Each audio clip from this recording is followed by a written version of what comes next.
That's what Recording in progress. All right, when we get started, I'd like to call to order our annual dinner with the Advisory Committee for Environmental Sustainability.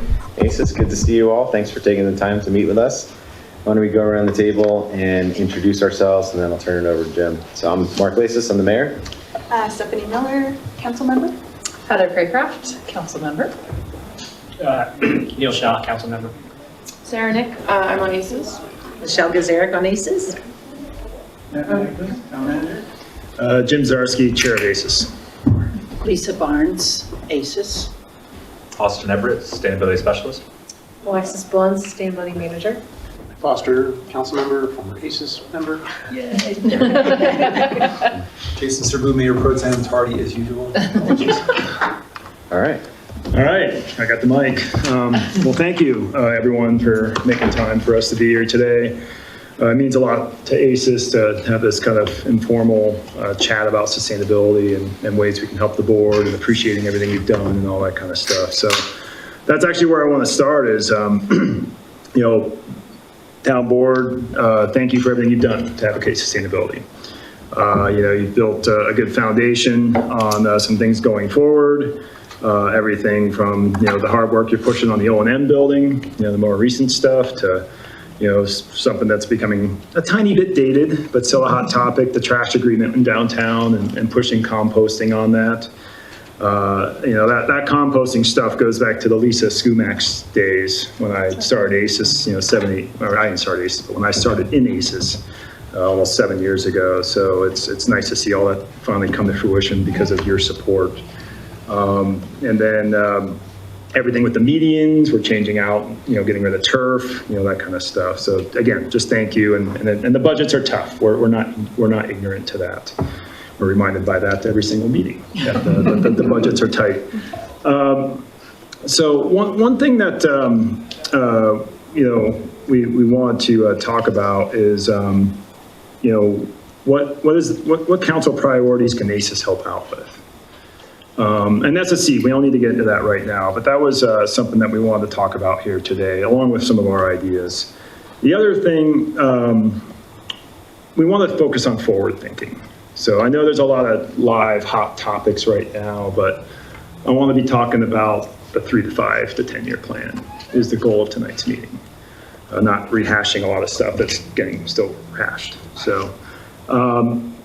So I think, kind of getting into our next topic here is, what are you hearing from businesses and residents around sustainability? And I don't want to hear about the trash contract. So what else outside the trash contract are you hearing from businesses and residents about sustainability and things they can do to be more sustainable? And I guess I'll just stop there. Is there anything that comes to mind? I would say through OSAC, Open Space Advisory Committee, there is a very strong desire and a strong push to reduce and eliminate herbicide and pesticide use. And I think that ties into sustainability through, reduction of fossil fuels and the production and use of those products, whether the town is using those to control weeds in medians or pests or what have you. So I'd say through OSAC, that's one of the things I hear on a fairly regular basis. Okay. Keep the pollinators, from getting killed off whenever we do a spray or a resident, applies herbicide or pesticide to their yards. Yeah, cool. That's a good one, Mike. Is there anything else you guys are hearing about? I think on that topic of pollinators, I'm certainly hearing and seeing a lot more like individual emphasis on attention towards pollinators and reducing the use of, Roundup and herbicides like that. I mean, obviously the town discontinued our use of glyphosate in 2021, something like that. So it's been a couple of years, but people are free to use whatever they want on their own individual properties. I feel like this year, there just seems like there's a lot of dandelions. And I know like one of my neighbors actually, reached out to our cul-de-sac and said, don't narc us out to the HOA, but we're specifically not mowing right now, and we're letting the dandelions grow because there's more of an attention Yeah, to, the pollinators. So Yeah. I think that that's not isolated. I think that's actually getting a little more widespread than it has in the past, yep. which is just kind of interesting to see. So maybe that's just an opportunity for education and encouragement. Stephanie or Heather, Jason? We'll go around. Neil? Just on the weeds thing, because we're seeing weeds pop up, not in homeowners yards, but a lot in the town managed spaces. Yeah. And then the question becomes, if it's not pulled out by hand, do we have an alternative? Yeah. Because I've got 2 pictures in the last 3 days of weeds just growing crazy in town spaces, which it's okay to a point. I was weeding in the open space this weekend, as a matter of fact. People love the goats.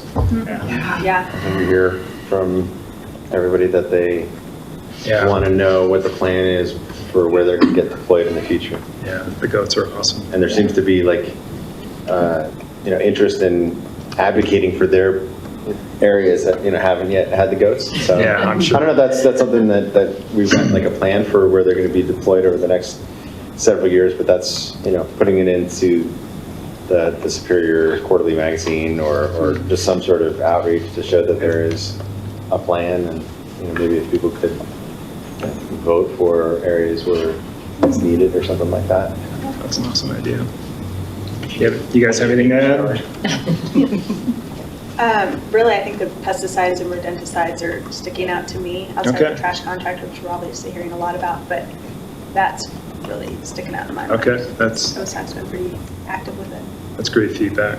Anything, Heather, Jason? Just I'm in original ditto? town and not to bring up the trash, but I think there's an opportunity to compost educate. Well, I was just going to say, so I know that's- some upcoming things we have coming there's a survey waste survey out there right now to all the people that just got on the new trash contract to kind of recognize the opportunities and challenges and feedback from that. And there is going to be some composting education coming up. We don't have hard dates for that yet, but that's kind of TBD. So we recognize, the repercussions of a big change like this, and we're going to try and be there to try and do some education going forward.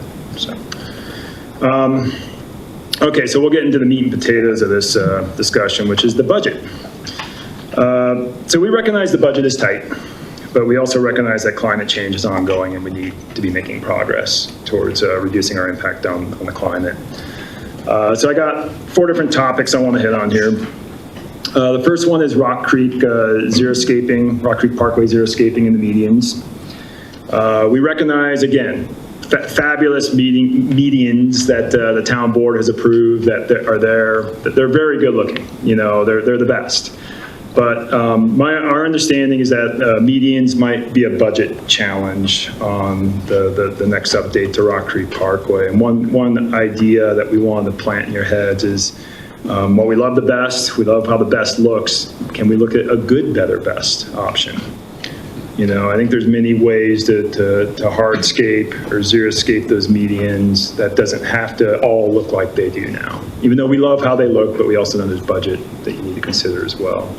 And even down to, the Rock Creek median that is just directly south of the traffic circle. I mean, that's just all hardscaped and, flagstone, and I mean, that could be a good option. And maybe there's a way to intermix it to where it can, balance things out. So just an idea we want to throw in your head.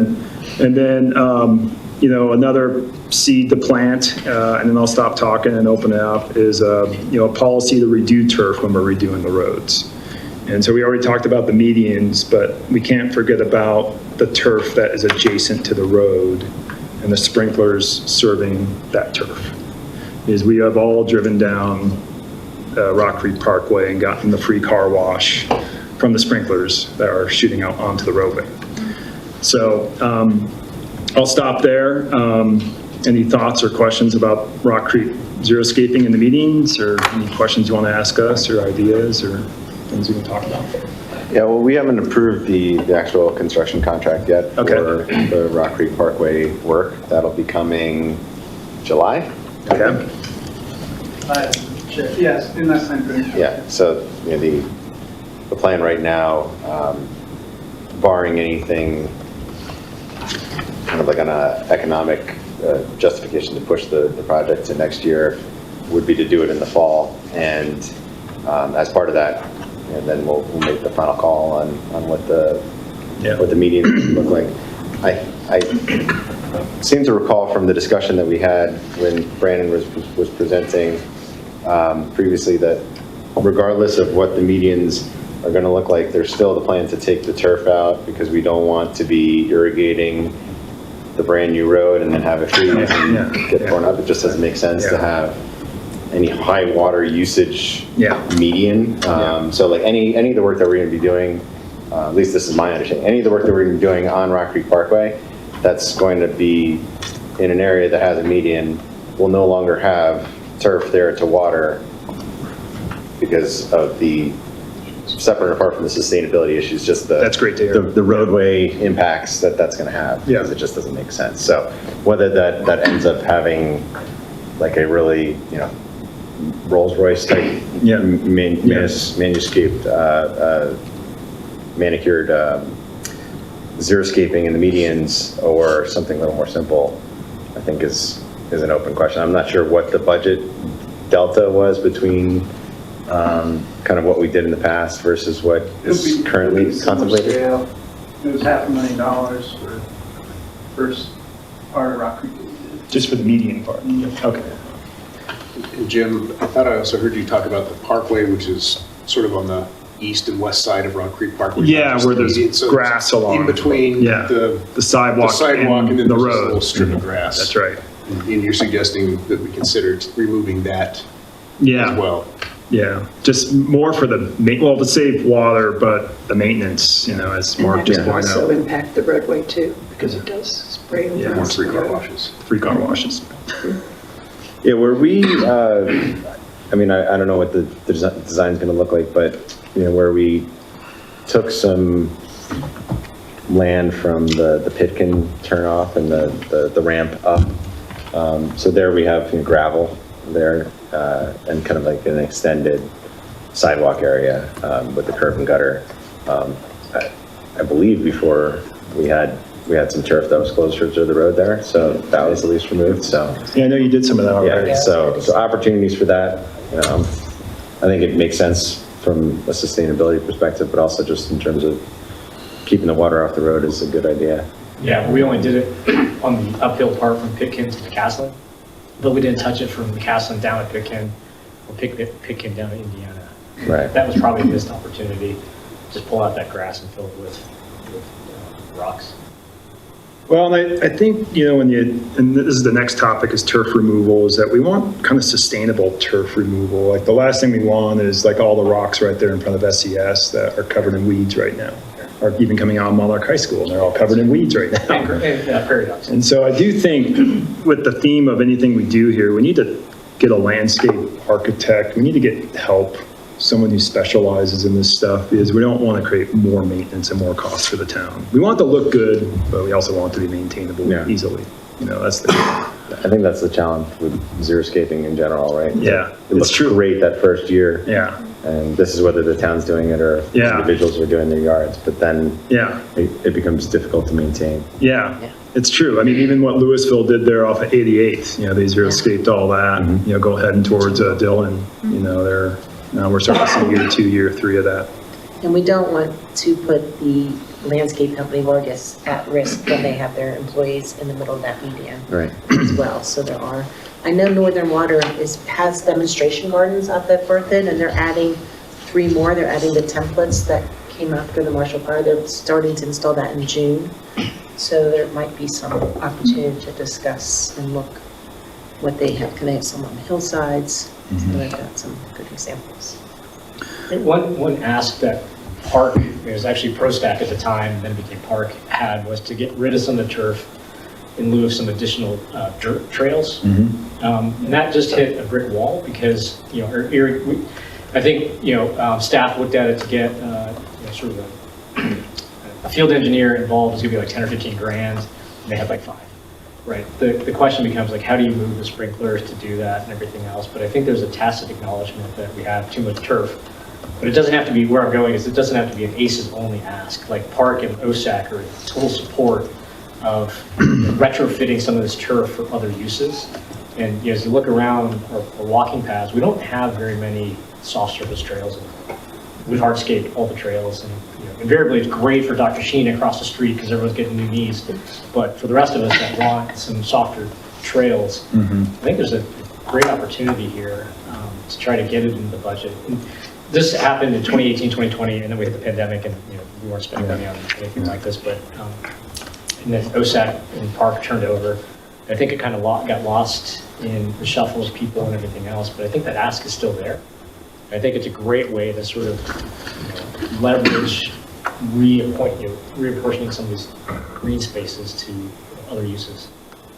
So we're on the same frequency there. So yeah, on our next topic, turf removal and policy roadmap outcomes, it's actually on my action item list, is I want to meet with the chairs of OSAC and Park and talk to them how we can remove non-essential turf. And I know Alexis, she'll jump in here in a minute, but I think the first thing we got to do with removing non-essential turf is we got to map where all of our irrigation system is. We don't have a GIS map of that right now. And I know that's kind of in the works. We want, Matt needs help, Matt Rarick. He can't do it all. And, bringing in an expert to help, and then I really think we got to, as a town, we got to figure out the cost savings of this. I mean, I'm not saying it's going to be a great ROI, but there is an ROI with getting rid of non-essential turf, from the maintenance, the mowing, the water costs in theory. And I think it'd be a nice metric. How much does it cost us to maintain 1 acre of grass? I think that'd be a great number for, as we're justifying the budgets of this, and not trying to give Leslie more work to do. But I think that's something that would be a good number to have, is that number undoubtedly is just going to continue to go up. And then I also just still think, without spending hundreds of thousands or millions of dollars, I still think there's a lot of opportunities just to fix what we have. We see evidence of it every summer this time of year, where just things are running when it's raining, the wind is blowing, sprinklers are off, blowing all over the place. We still have misters in the medians that can be changed out to drip lines.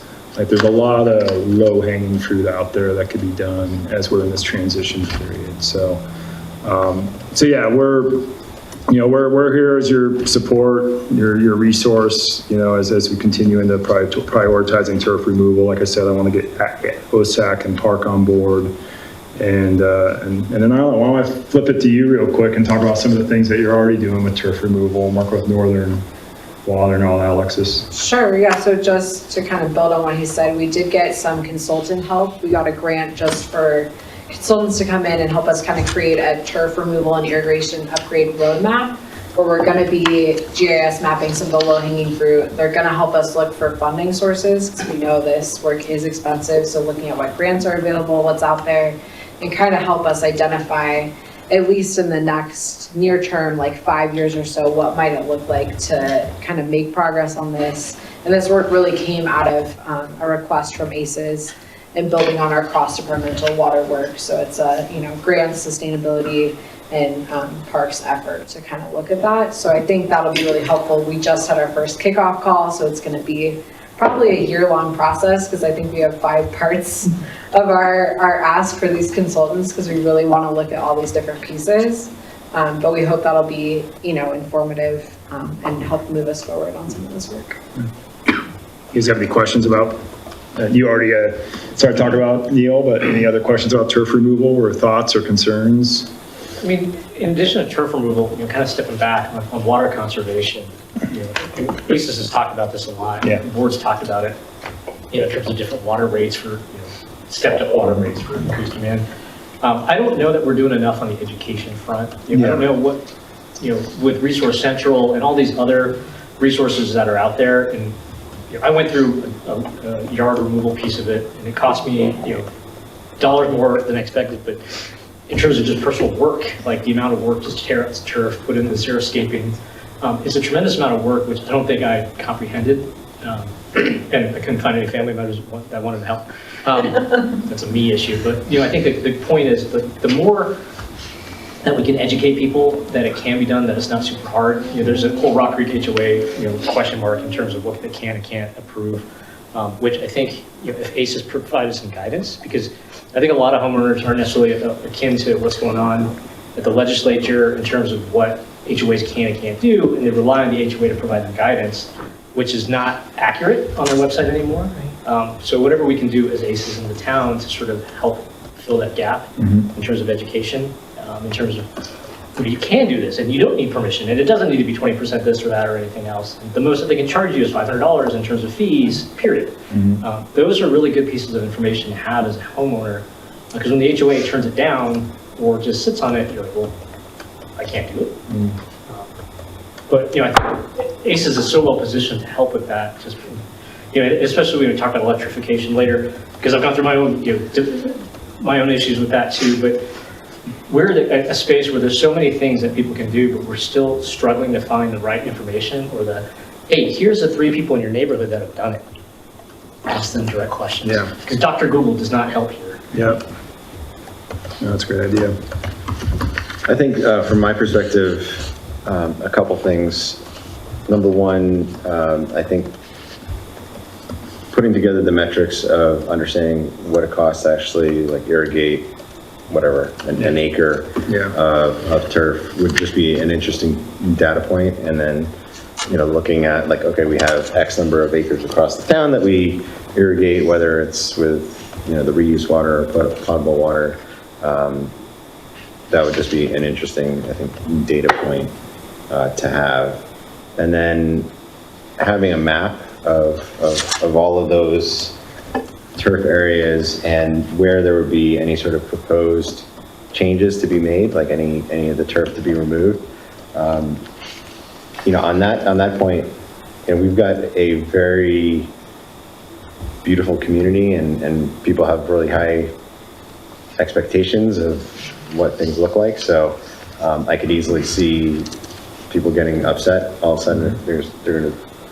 We're going to rip up all the grass in Purple Park, and the sky is falling, right? So we would need to communicate this well, and I think manage expectations, and so a map in that sense would be really helpful, right? We're not going to be touching Purple Park, yeah, exactly. But these little areas along a median or next to a roadway that don't really serve the aesthetic function that we need, and end up wasting water, compromising the integrity of the roads, all of those sorts of things, so we can kind of make a case for why it doesn't make sense to maintain those areas. I think would help the council make kind of more informed decisions without unnecessarily alarming the community. We're 100% on the same page. This is not about Purple Park. This is not about where the kids play soccer. This is frankly, start off with the areas that are hard for Matt to maintain. The ones that always look bad, filled with weeds, lots of dirt. We all know where those areas are. Start with that. Start with the broken control boxes that are always breaking and leaking, Ideally, it's going to help the staff, help the town, maybe help the aesthetics of the town. We're Have on you the same heard of page. the Cool Boulder project that's going on up in Boulder? So Cool Boulder, it's part of the nature-based solutions, the climate solutions. Well, we can send information on it, but essentially they are focusing on pollinator pathways, urban connected canopies. They did a heat study, and absorbent landscapes. And when you see some of their future designs, these can slot in to some of these turf removal areas we're talking about, and also be a climate solution. So I think we just got a toolbox emailed to us, so I think we're going to continue investigating that, but I think there's it's the right time to do some of this work, because the solutions, and one of the things is you don't put all those rocks in, and you jam pack it with native plants. You don't just intersperse one or two, and you take on a small area. And those kind of things are some of the solutions. And it looks nice. It's more natural, it's more prairie grass. But then you set the expectation of what this habitat turf conversion looks like, and then you can build out some more, but you kind of need demonstration gardens. So we'll look to Boulder as the example, because they're probably, they're installing those right now, and they're teaching people to install. It's not just the city budget, it's a community project. So neighborhoods are installing theirs. So I think it's a good roadmap to possibly watch. And it's definitely a natural solution. It's not hardscape or, Yeah. because it's better for the environment and more aesthetically pleasing too. So the cool means temperature cool. It's kind of double meaning. Any other thoughts about turf removal or concerns or input? I could just say to play off that, the theme that Michelle just shared, and to Mark's point about having a map, if there could be in some area in town where Matt works, like, yeah, I want to just get this off my list of things to do and do that demonstration that Michelle just described in that spot. And that could be, you know, tick a lot of the boxes around education, awareness, you know, getting people used to what this new thing looks like as opposed to acres of green grass. Yeah, exactly.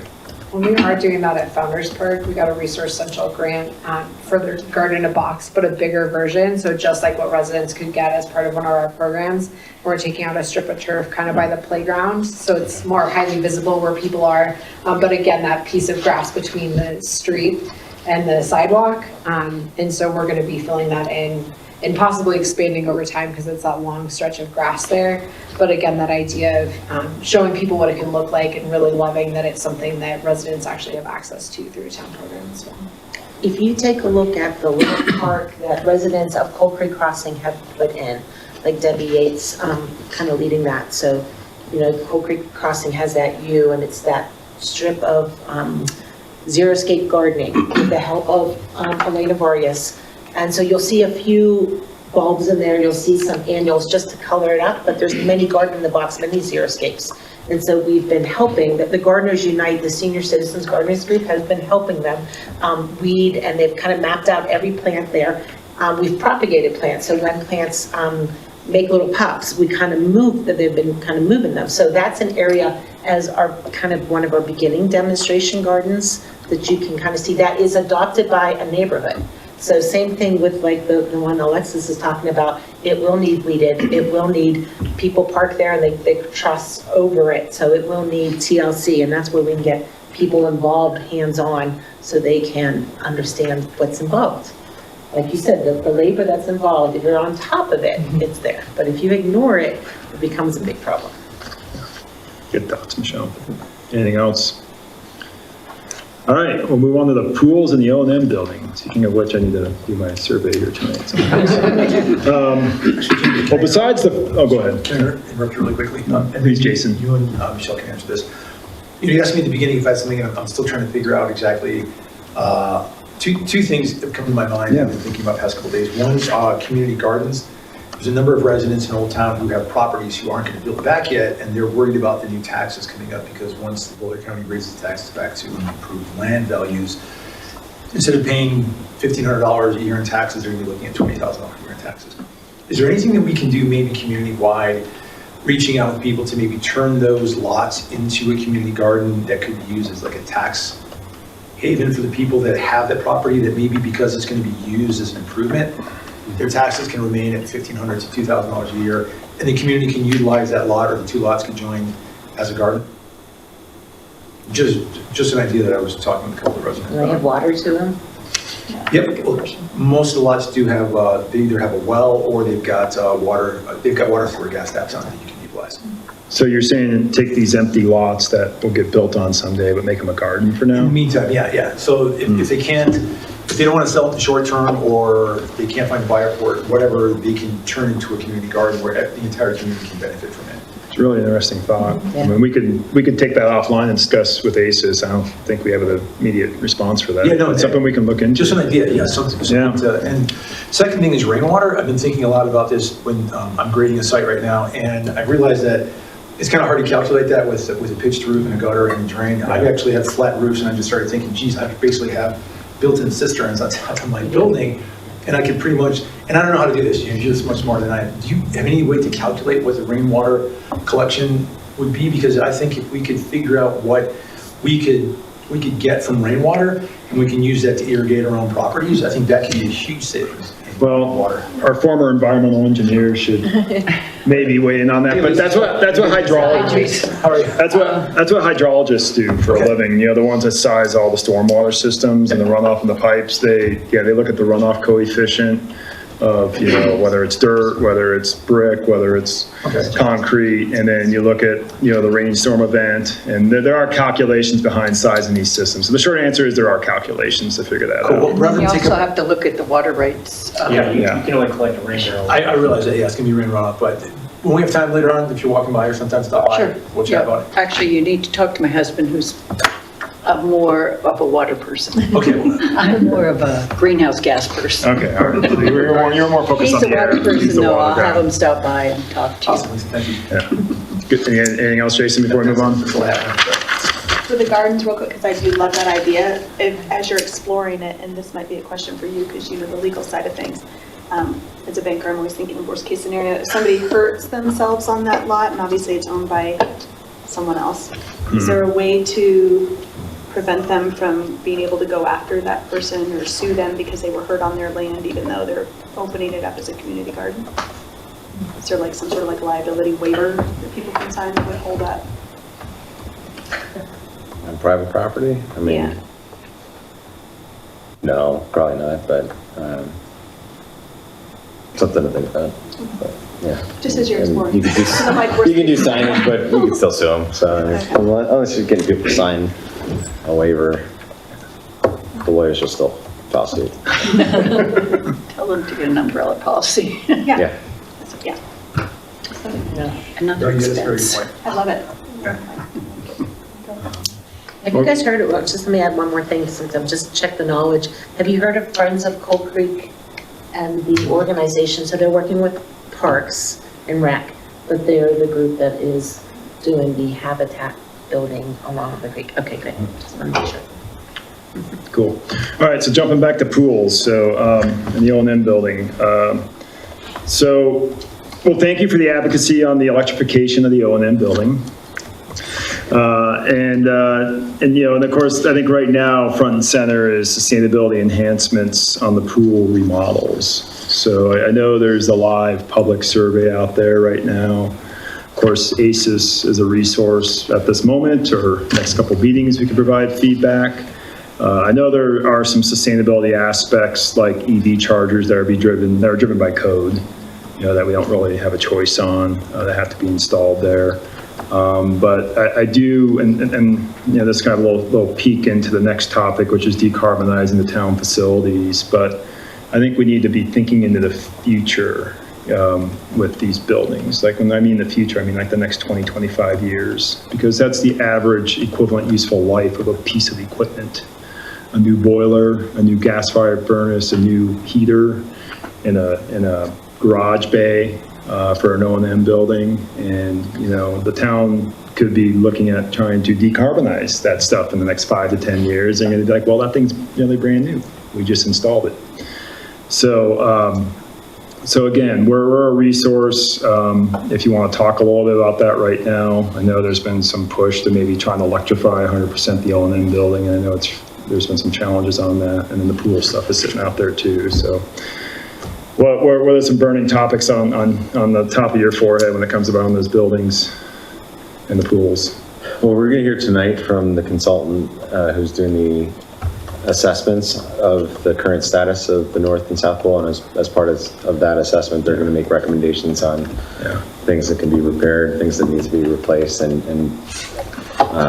so that's something to pay attention to tonight. Okay. And then as we go forward with the actual contracts to award the work, but as part of their presentation in the packet tonight, I believe the mechanical systems for both pools were on the list of replace. Mm-hmm. So if that's the case, then there's going to be a decision of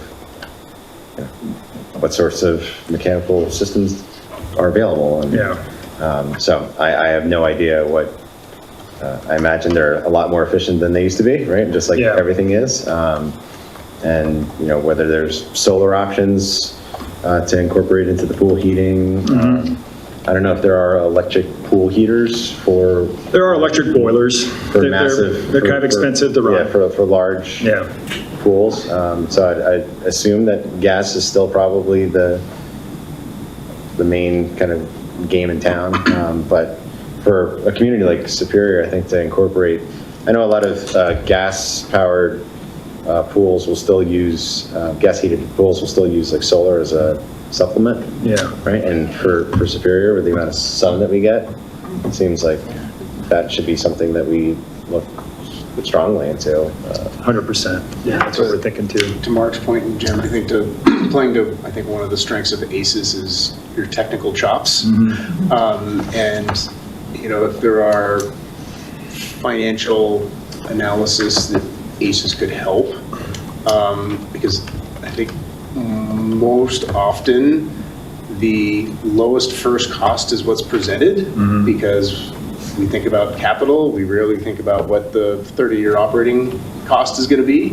And if ACES can help with that financial analysis to say, okay, well, you go electric and yeah, you're paying $1 million more upfront, but over the life of this equipment, you're saving $6 million in reduced energy costs and reduced carbon emissions. I think that's going to be an important data point for the council. So if ACES can help with some of that, that would be great. Well, so Mike, on that point, I encourage the consultants that are working on the pool to look at the utility data. The town has that. They have the gas use and they have the electricity for the last 25 years of how much those pools have used. So if you want to do a really quick and dirty calculation, let's just eliminate the gas bill and see how much that would save us per year if we put solar on the roof. And Well, we have solar at the roof at the South Pool. PV, but I guess what I mean is hot water, Yeah, hot yeah. water solar system.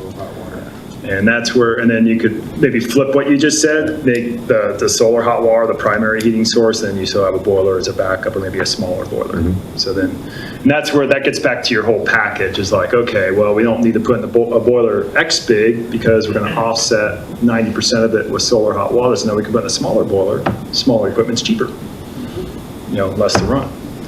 And so those are some ideas to consider. And like you say, we're lucky that the pool's only open Memorial Day to Labor Day. That's when it's the warmest, the hottest, and you know, lots of sun, as you said. And that could be a really cool project if it's a solar hot water heated pool.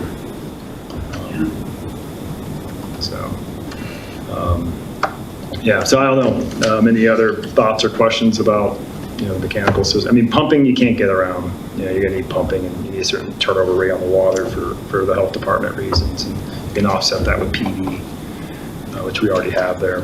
But it's a good point, and when we're having the conversation, this will be our first conversation Yeah. with the consultants since they started their work.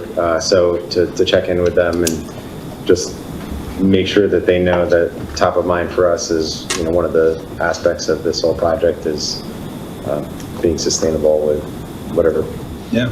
The life of the equipment and just the different options that they're going to consider in terms of making recommendations. Yeah. And I think it's certainly reasonable to ask them for present cost analysis, you know, over the life of the pool and the equipment. Yeah. And I know we put solar on our house and we had excess. We don't pay anything in electricity, haven't since we put it on. And it's a pretty long payout, but if you're going to have that for 30 years. And usually It's these definitely solar hot water systems outperform expectations. Sometimes you have too much hot water, believe it or not. And you'll laugh at this, but you need a heat sink, and that good heat sink is a jacuzzi. Dump all the heat in the jacuzzi. You're absolutely right. Everybody I know in Texas and in Oklahoma with solar hot water, it's too hot. It's trying to make it work less, or then you get mad up there throwing tarps over it because it's producing too much hot water. Or you're trying to shade, you know, different panels and stuff like that. It's goofy. Yeah. But if we're gonna have showers, then we're gonna put some big tanks in there as capacitors to not only have hot water for the showers, hot water for the pool on a cloudy day, but if you're really, I mean, it's gonna come with money and costs, and we get that, and we know budgets are tight, but I think it's something I would challenge the consultants that are working for you to ask questions. More than just the capital cost, look at the. You know, actually, I really appreciate that, because one of the things I've been asking for is net present cost type analyses. And it's not something that no offense to everybody here, it's not something the government is typically accustomed to doing, because you're really trying to solve for the budget number today. Yep. Right, and that's the issue, because if you're going to increase the budget number today, you got to take it away from something else. Because no one looks at the next 5 years of operating cost, because you can't pull that into this year's budget. And short of not doing something this year to spend more money, there's really no easy way. So we end up with the things that we have because they cost less, and that way you can do more projects, right? It's a fundamental change. We all get it, but the hardest part is sort of saying, like, looking at the roads. So if we were to do Rock Creek Parkway this year from Coal Creek Drive downwards, we don't have the money for the xeriscape. So we'd have to do that next year, which then adds additional cost because you have to deviate the traffic and all those things, but it totally makes sense to do it all at once. We don't have the money to do it this year. So these are the kinds of things that you always try to struggle with, trying to fit the budget number this year, but at the same time, make the right decisions that have lower long-term costs.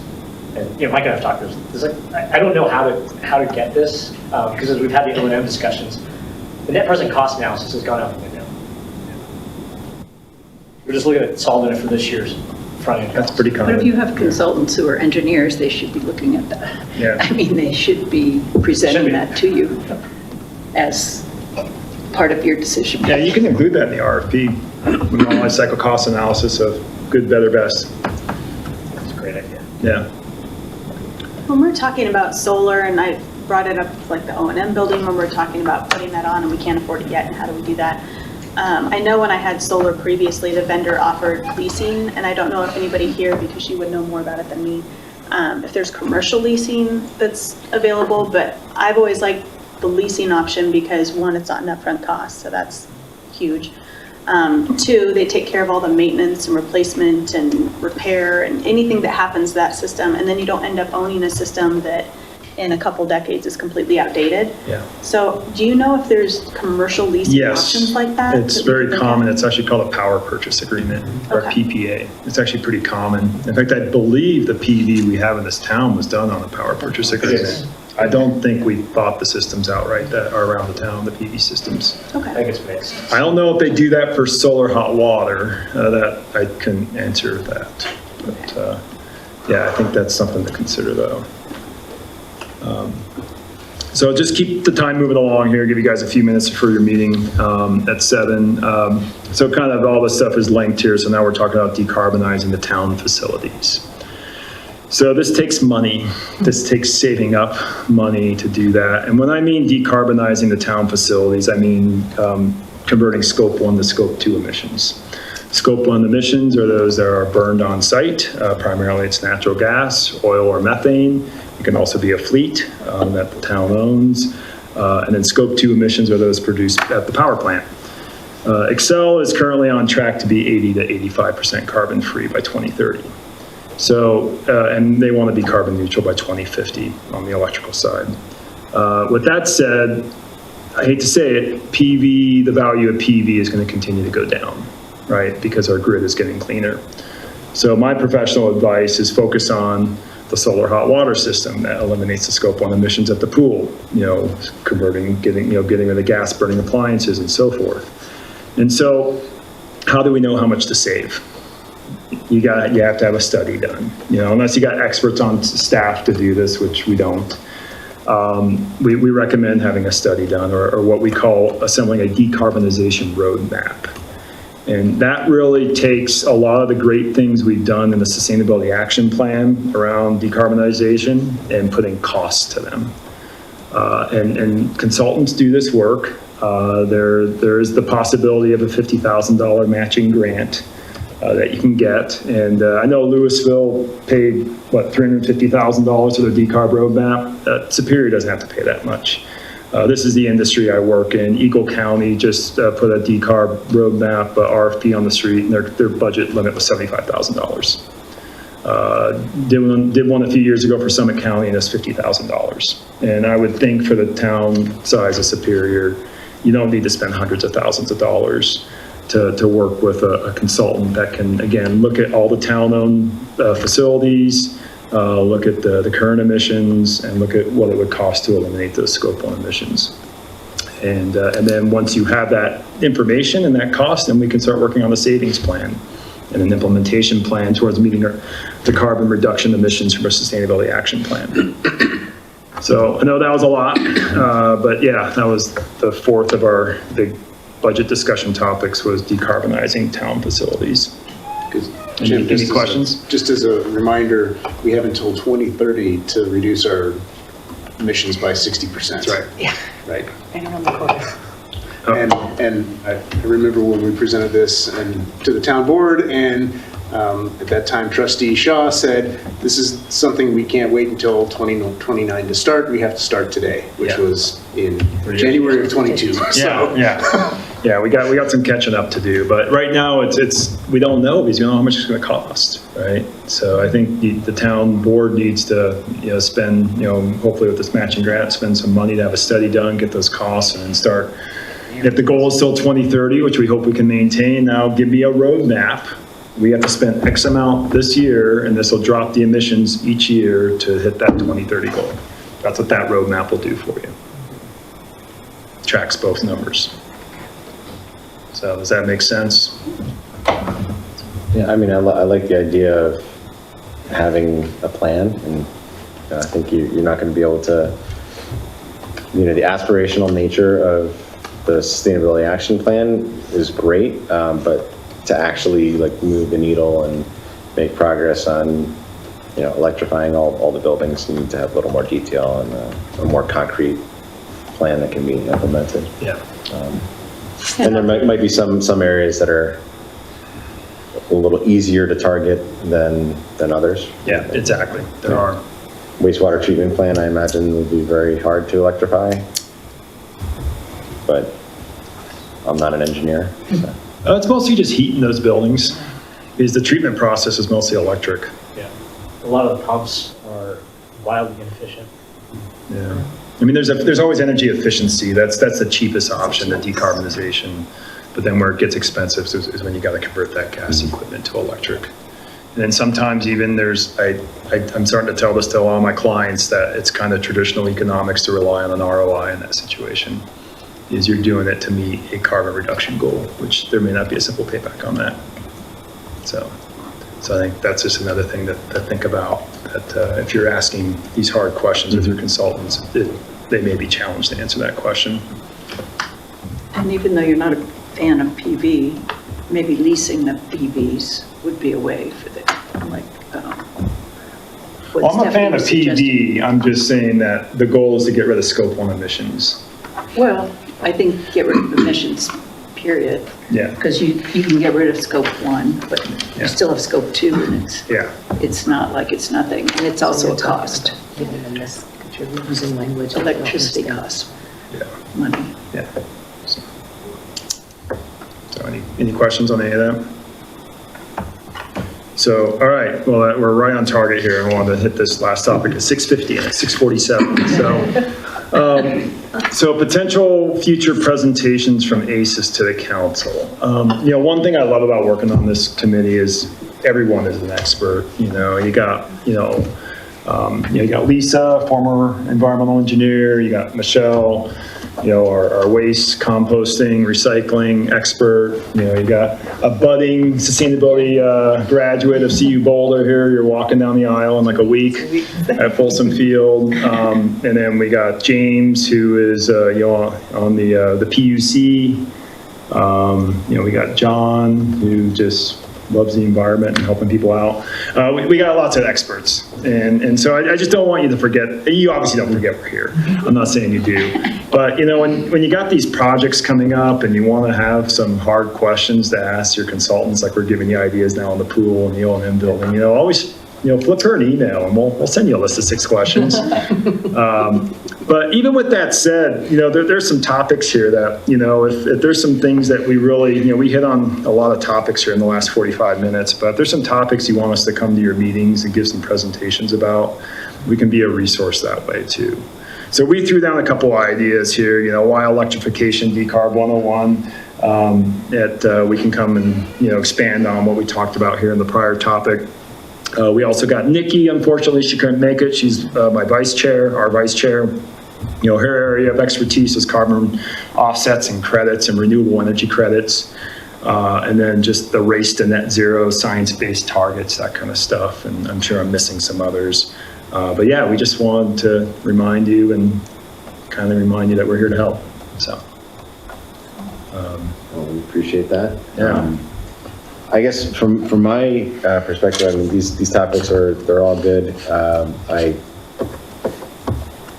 kind of defer to you as to which ones you want to focus on first, but when, I know you didn't want to talk about the trash contract, but like when I'm thinking about actually like moving the needle in terms of hitting sustainability goals, I always like to compartmentalize things as much as possible and think about like, you know, where can we actually make an impact and what's the barrier to achieving those things, right? So like when we're talking about the trash contract, I think like Michelle, you did a really great job advocating for composting to the board and kind of making the case for it as to, you know, when you have trash in a landfill that's generating, you know, methane versus trash that's compost, organics that are composting that are generating CO2 and the differences in the greenhouse gas impact. I thought that was really, I hadn't heard that before until you made that case, and so you were educating me, and so I think you're educating others in the community. So I think trying to make the case to the public, you know, right now with the rollout of the current trash contract, and we've got the 3 years before the Rock Creek HOA contract comes up, we have an opportunity right now, I think, to make the case to the public as to like why composting is important, and also why composting, you know, individual opt-ins doesn't work. Like why we're making the policy decision to force everybody to compost, because the data actually shows that you can't get buy-in if it's on a case-by-case basis. You actually have to make it, you have to make the decision for people, you know, to get them to actually compost, and that's where you start to have the big impacts, right? You know, where individuals are making decisions about buying a vehicle, right? Like that happens periodically, and there's obviously a lot of people in town who already have EVs, but you know, when they're replacing their furnaces and HVAC systems, and you know, then they have that consideration. Like we've talked about this in the past, right?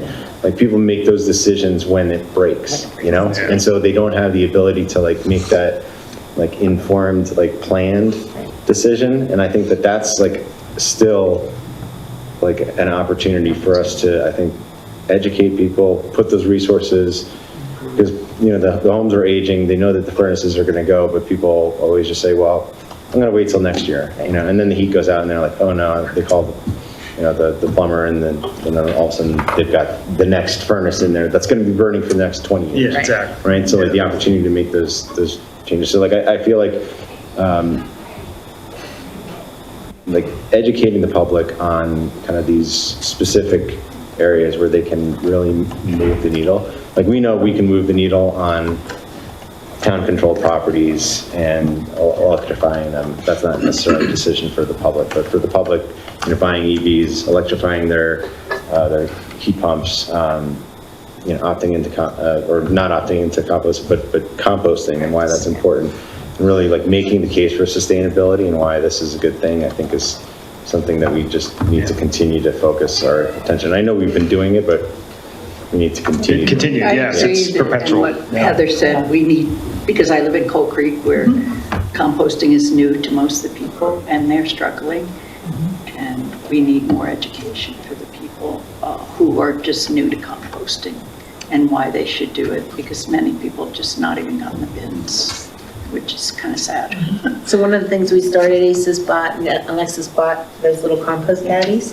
And so we have volunteers and neighbors in the neighborhoods that are contacting their neighbors and sending, I ghost wrote an email, and they're based on Lisa's email with all the links of why you should do this. And so the neighborhood contact with the people is really good. I delivered some to the wee cottages for my contactors, and I got to talk to people face to face, and that's really helping. So Boulder didn't implement composting overnight, and we know it's going to take us a while. So that input is really important. And then your vote tonight or your approval of our new ACES board member would be a real big asset. Yeah, I was gonna give a shout out to John. Because that will help great. do that. But yeah, any of this input as we move towards this. And other things that we could have, like right now, I'm collecting the coffee grinds at the community center and putting them in my compost, and we've kind of worked with the GSAs on how much.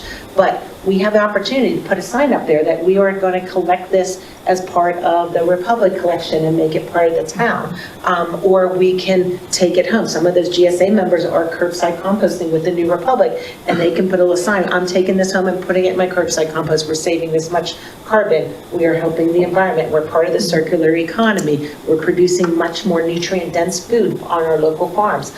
By the way, come to our farmers market in downtown Superior. We start connecting those dots with little signs around town with evidence-based practices. I think we can slowly pull people in. It's a standing topic, talking about that stuff at our meetings, but I know we only have 5 minutes left, but is there any, call this the open forum part of the meeting, is there any sustainability topics that we missed that were on your list that you want to talk about today? I would just echo what Mark said about compost awareness. You know, we've got a 3-year window to start raising 100%. community-wide awareness. And I would also be really curious for your ideas on how we get the messages out. We hear, or at least I hear frequently at the First Fridays, that even though the town has a social media presence, we send out hard copy mailers, we do e-blasts through all the different email. Community members are still saying, well, I wasn't aware of that. And so I don't know what the answer is. I don't know if they're just Start texting their phones. You just gotta keep repeating the message. keep recycling those messages so that people see it more than once. Yeah, I But have a if you have neighbor who other creative never got thoughts the on how message. we can engage with the community, I think there'd be a lot of interest in making that happen. Yeah, and I just want to say on the compost, we're doing something we've never done before, which is behavior change analysis. So it's not just communications, not just the message, but really trying to look at, for those different audiences, the people who are really into compost, the people who are adamantly against. There's a much bigger group in the middle that's kind of neutral. So that's really the group. We're kind of trying to tease out the different groups, look at what their challenges are, and look at what they find compelling about messaging, and really tailor a whole campaign related to that. So I think that work is really exciting. I don't know that we've ever done anything like that, and ACES is going to have a big role in that as well. So that's really going to be, we're starting that with that survey that's going out this week, and then we'll just kind of keep building this campaign and trying to reach people. And how do you get people to do something that's a new behavior to them that they've never done before? Alexis, are we tracking the data from Republic on, recycling rates or tons of compost collected? And can we ultimately compare that to other communities, Louisville, Lafayette, that have rolled out curbside composting to see how we already knew our recycling rate was abysmal for Boulder County. It'll be really interesting to see if it gets better. Yeah, the issue is going to be Republic is much better at data collection. We've been relying on Retrack, which is like a Boulder County system and what's reported through the haulers. So it might not be exactly apples to apples from what it was before to now, because Republic is a lot more accurate. They told us that their first route, like all the different numbers for each of the, compost, recycling, and diversion. So really an exciting opportunity for us to have better data, and that will be more comparable to our neighbors. Perfect. Because they get their data from Republic as well. So we'll have a better apples to other community analysis instead of from what happened before, but we are tracking that. We're tracking opt-outs and other things. So we have some different data we're pulling from that I think will be illuminating. That's great, because it'll get back to, because I know we have the dashboard, we're trying to start tracking some of these metrics, but at least here, very specifically, we could track the CO2 emissions saved with those homeowners that have been opted into composting. For sure. One thing I want to bring up, and I know we're almost out of time, but just a quick comment as we're talking about education, because we obviously know that composting helps the environment, and we are pushing for that. I think when it comes down to it, as we're looking at new behaviors and what's in it for them as far as people actually doing it, I'm seeing a lot of replies to emails that I've sent out today with people questioning obviously what came out with HOA today. Saying, I'm not composting now, and now you're forcing me into paying for this, and now it's going to be 2 or 3 times more expensive. I think what would be helpful as we're educating residents is if you're diverting X amount to recycle, Y amount to compost, you're gonna have a much smaller amount of trash, which is going to benefit you because the middle and smallest bins are gonna be exponentially cheaper than what you're paying right now. So as we're educating, I think we're seeing record numbers of inflation. People don't have unlimited disposable income. So it's very much a focus on dollars and cents. So obviously talking about the environmental impacts is really helpful, but I think what's going to move the needle for the people that are in the middle or against it, saying, why are you forcing me into this? We're having you do it because it's going to end up saving you money. And you're not going to have a 95-gallon trash bin. So Yeah. I think highlighting that in the education would be helpful. That's a great point. Just note, May 11th is when the bills are coming out, so we're going to expect to see a big tick of complaints. Mother's Day is when they come out? Day after, yep, and so, or the week after, That's and gonna be so a great just be prepared, but we're prepared with our messaging to counter that when we see that, and that education. We kind of held off on that because we had 75% of people didn't even read the emails to pick their bins. So we know there is this deficit of attention to immaterial. So we are meeting people where they are, and, you know, with the neighborhood compost caddy ambassadors and the messaging, and Alexis is working with that behavior change, we're going to get them along. So any feedback, please funnel it to us. All right, we're out of time. Yeah. Thank you all for your Thank you. service Thanks for and for all the help to keep us honest and more sustainable. Exactly. Appreciate it. All right. Thank you.